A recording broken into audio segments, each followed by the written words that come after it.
Aujourd'hui, la principale actualité vient de la Fédération de Russie. Ici, la campagne de frappes hivernales de l'Ukraine prend de l'ampleur, alors même que Moscou entre dans la phase la plus exigeante de la saison. Désormais, les missiles Storm Shadow, récemment livrés par le Royaume-Uni, sont intégrés à la campagne au moment où la demande hivernale atteint son pic, où les cycles de réparation sont épuisés, et où les dommages répétés deviennent impossibles à absorber pour le système énergétique russe. L'utilisation des Storm Shadow lors des frappes récentes révèle la manière dont l'Ukraine a géré ses missiles, puisqu'ils semblent avoir été conservés en réserve pour une frappe concentrée, plutôt que d'être utilisés immédiatement avec une efficacité réduite.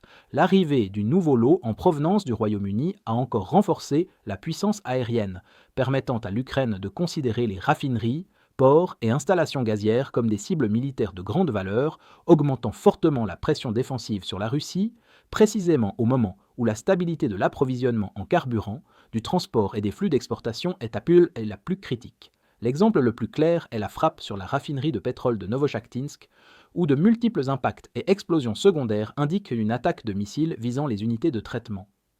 Novochakhtinsk joue un rôle central dans l'approvisionnement des régions du Sud et la logistique militaire. La frappe visait à arrêter la production et à prolonger la durée des réparations en touchant les jonctions de pipeline, les unités d'alimentation électrique et les systèmes de contrôle nécessaires à la remise en service des unités de traitement. C'est le moment idéal pour déployer les Storm Shadow, car la demande de carburant hivernal est à son maximum. Les équipes de study de réparation et les pièces de rechange sont déjà surchargées. Et toute perturbation des unités de traitement s'accumule désormais plus vite que la Russie ne peut restaurer sa capacité.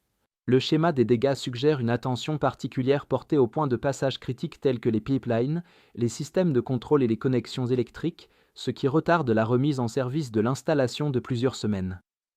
L'usine de traitement de gaz d'Orenbourg, la plus grande installation de ce type au monde, a également été frappée lors de cette vague. Les informations disponibles indiquent qu'un drone longue portée a été utilisé, contrairement au Storm Shadow, ce qui montre que l'Ukraine mélange délibérément ses moyens, utilisant les missiles pour neutraliser les unités de traitement, tandis que les drones forcent les défenses aériennes à couvrir des régions éloignées simultanément. La séquence des frappes montre que l'Ukraine exerce une pression intense plutôt que d'attendre plusieurs semaines. L'Ukraine a frappé la raffinerie de pétrole de Syzran, dans l'oblast de Samara, des sources russes reconnaissant des perturbations qui, là encore, concernent les unités de traitement et visent l'infrastructure de contrôle, et non seulement les réservoirs de stockage. L'Ukraine a directement lié la raffinerie à l'approvisionnement en carburant militaire, suggérant que Syzran reste sur la liste des cibles au lieu d'être considérée comme une frappe achevée.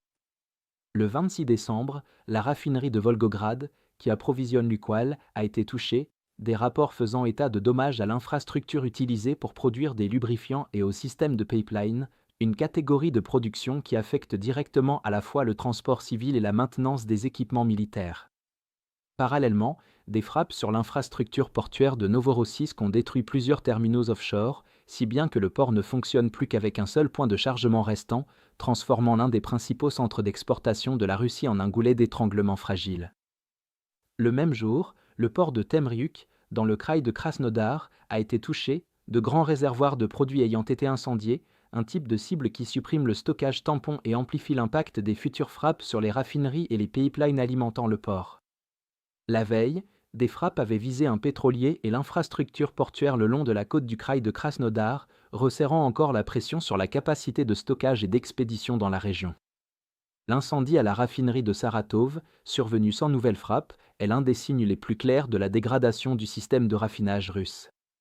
Saratov a été frappé à plusieurs reprises au fil du temps, et si la Russie a réussi à rétablir une production partielle après les attaques précédentes, ces réparations ont de plus en plus reposé sur des solutions temporaires et du matériel prélevé sur d'autres installations. À mesure que les pièces de rechange s'épuisent et que les fenêtres de maintenance se réduisent, les pannes ne se manifestent plus par des fuites ou une baisse d'efficacité, mais par des incendies incontrôlés et des arrêts complets. Cela montre un passage de dommages réparables à une défaillance structurelle, où les installations commencent à céder sous leur propre stress accumulé. Globalement, la campagne hivernale de l'Ukraine pousse le système énergétique russe au-delà du point où les dégâts peuvent être gérés par la rotation et la réparation. Les frappes répétées, l'entretien différé et l'effondrement des solutions temporaires transforment les raffineries et les ports en points de rupture plutôt qu'en actifs récupérables. Avec des installations comme Saratov qui ferment désormais sans nouvelle attaque, la Russie aborde la période hivernale en sachant que même les sites remis en service peuvent tomber en panne d'eux-mêmes. À ce rythme, Moscou est contrainte de défendre davantage d'infrastructures avec moins de ressources, acceptant une perte de stabilité de l'approvisionnement en carburant et de capacité d'exportation qui devient de plus en plus difficile à inverser au fil des semaines.